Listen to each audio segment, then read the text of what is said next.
Donald Trump wins the U.S. presidential election. Hey, look what happened. Is this crazy?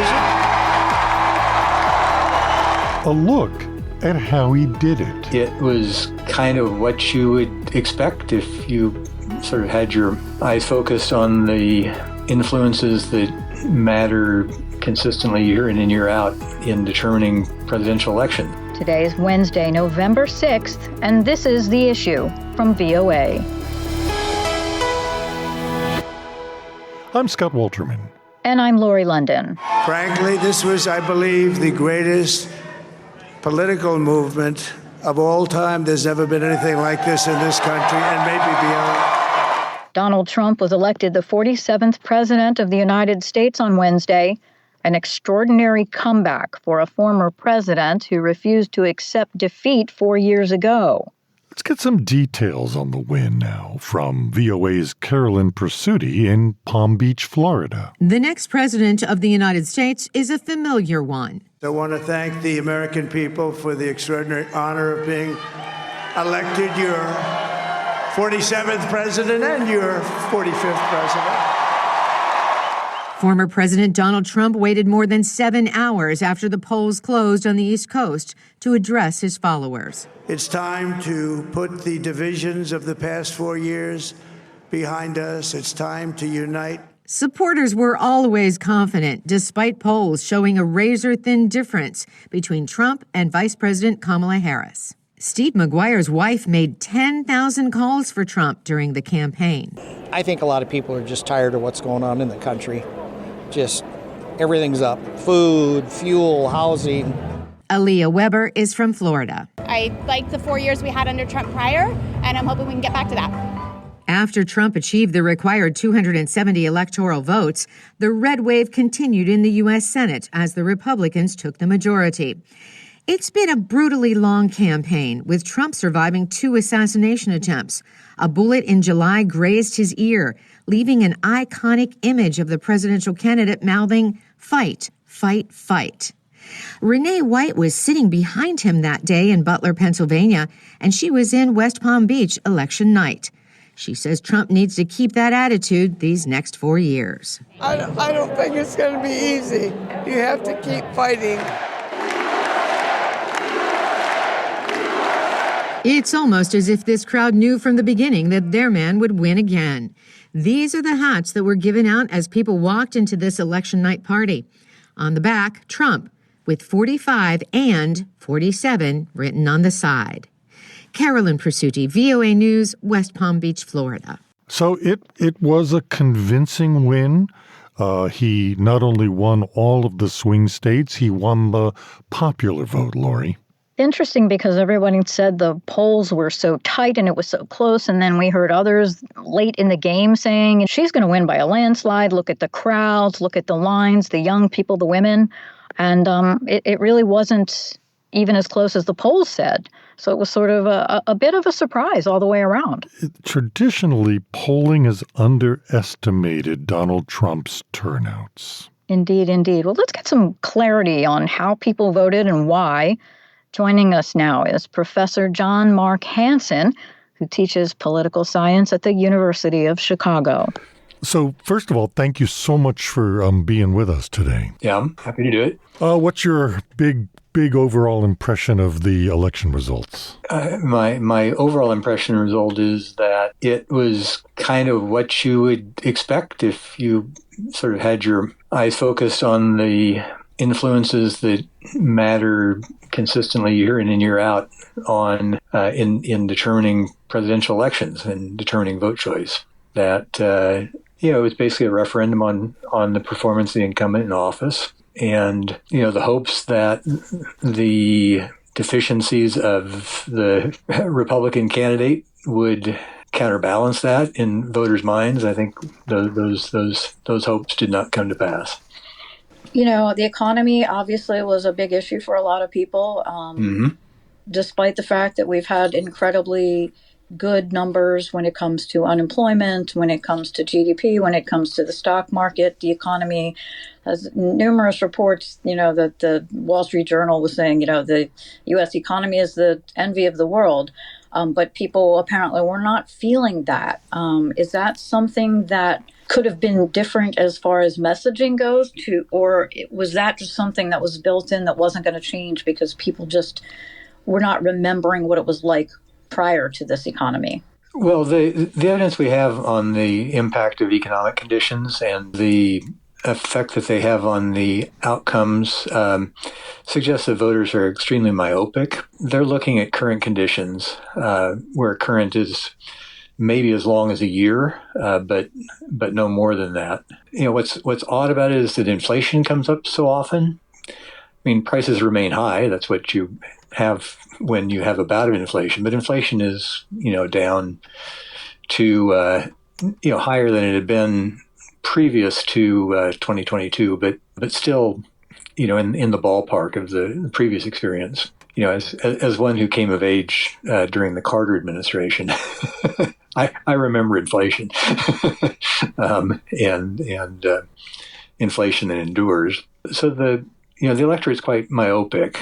I would say that the numbers in general look okay. The number that looks really good is unemployment.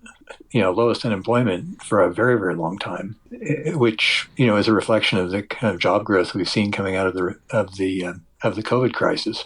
The growth that matters to people, though, isn't so much GDP, because that includes things like corporate profits and investment and government spending and those kind of things. What most matters to people is how much money they have in their pockets.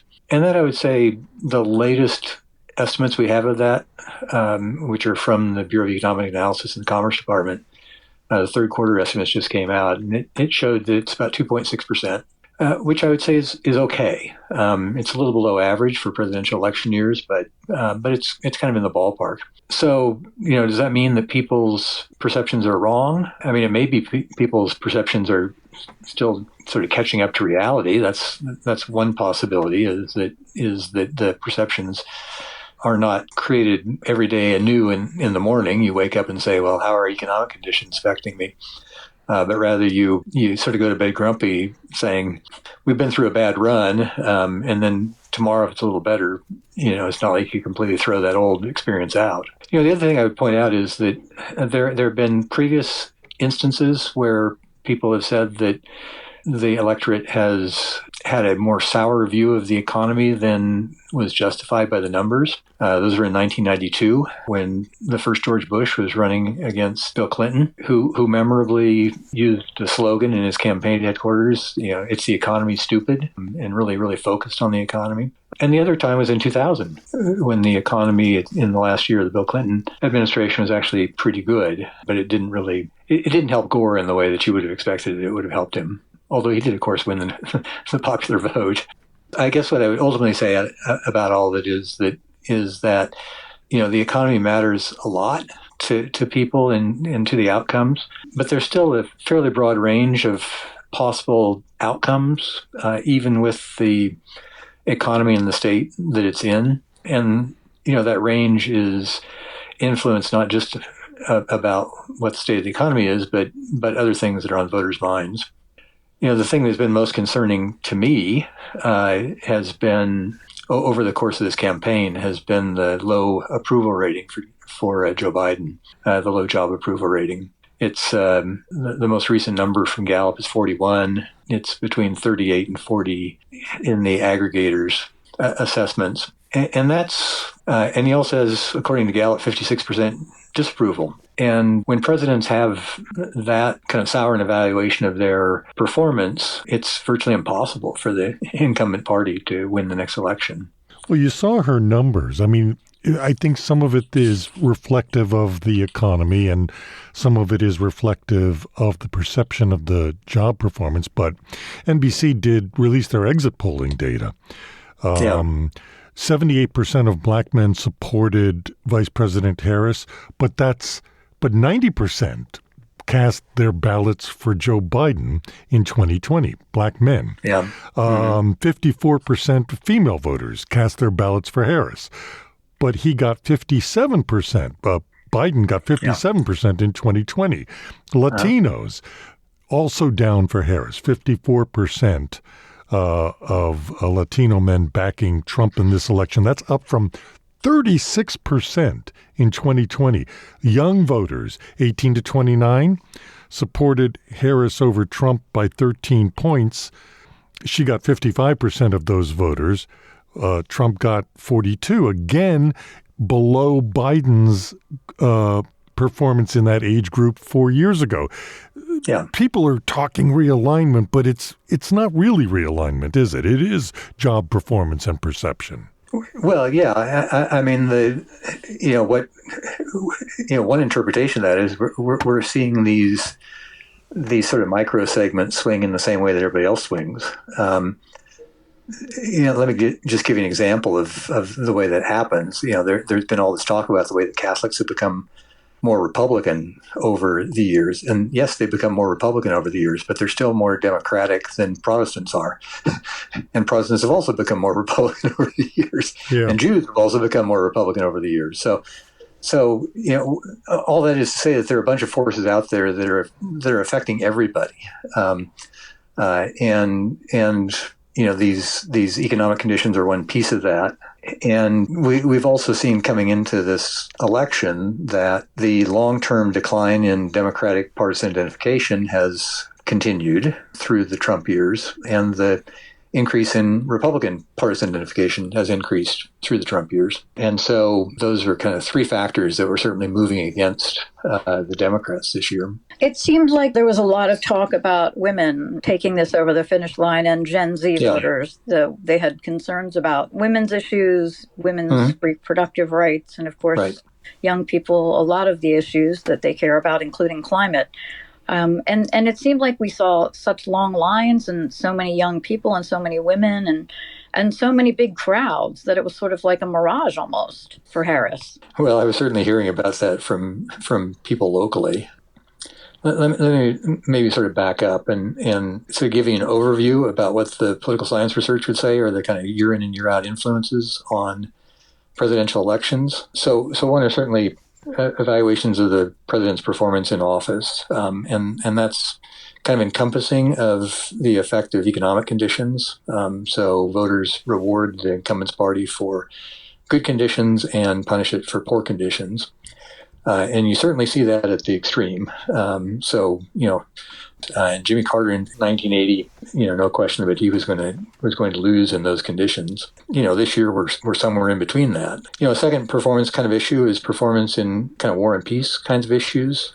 We're really not in a situation where we're involved in a war, so we're sort of outside of that. But there are other conditions that are sometimes like that. So I think the big story about 2020 with Trump's reelection was actually COVID and the job performance concerns in his handling of COVID, but also just the costs that were imposed on society by the epidemic. The other things are baseline partisanship in the electorate. The Democrats used to start out with a big head start relative to the Republicans because they had such an overwhelming majority of identifiers coming out of the New Deal. And that's been steadily eroding over time to the point where the parties are at best kind of evenly matched. And then two other things are, kind of relative positioning on issues. One of the advantages that Trump had in 2016 was that he was so indistinct in his policy positions that people could kind of imagine that he stood closer to them than perhaps he actually did. And who knows where he actually did stand. I don't think he had very well-formed policy notions. People that had a more definite idea of where he stood in 2020. And, of course, his strategy this time around in 2024 has been to obfuscate where he stands on many issues, particularly abortion, to try to make it as ambiguous as possible and to benefit from people just, hoping that he'll be better than what they don't like. So those are the kind of influences that matter year in and year out. And I think they're consistent with what's happened this year. Professor Hansen, thanks so much for the time and the insight. Sure. That was John Mark Hansen, professor of political science at the University of Chicago. Lori, when you strip out all of the emotion, right, and you listen to him just lay it out as a political scientist, he makes it sound so logical, like these are the markers, it happens every election, doesn't matter who the incumbent is or what party the incumbent is from. This is what happens when this happens, and this is what happens when that happens. Right. And the economy, even if on paper it looked good, people that weren't feeling it think that it can be better, and that remains to be seen. A lot of the economic experts, as we talked about, said that this plan would be detrimental. So obviously the American public didn't feel that way, and we'll have to see what happens. Suppose it's hard to tell somebody who can't go to the grocery store and afford everything that they want that it's a great economy because the GDP is up and the jobless numbers are low. Right. Well, and, last night when the election was pretty much called for Donald Trump, we did not hear from Vice President Kamala Harris, but we do understand now that she has since today called Donald Trump and congratulated him on his win. This has been The Issue from the Voice of America. On behalf of all of us here at VOA, thanks so much for joining us. Follow The Issue on X and on Facebook at VOA The Issue. And for news 24 hours a day, 7 days a week, go to our website, voanews.com. In Washington, I'm Lori London. And I'm Scott Walterman. We will talk to you tomorrow.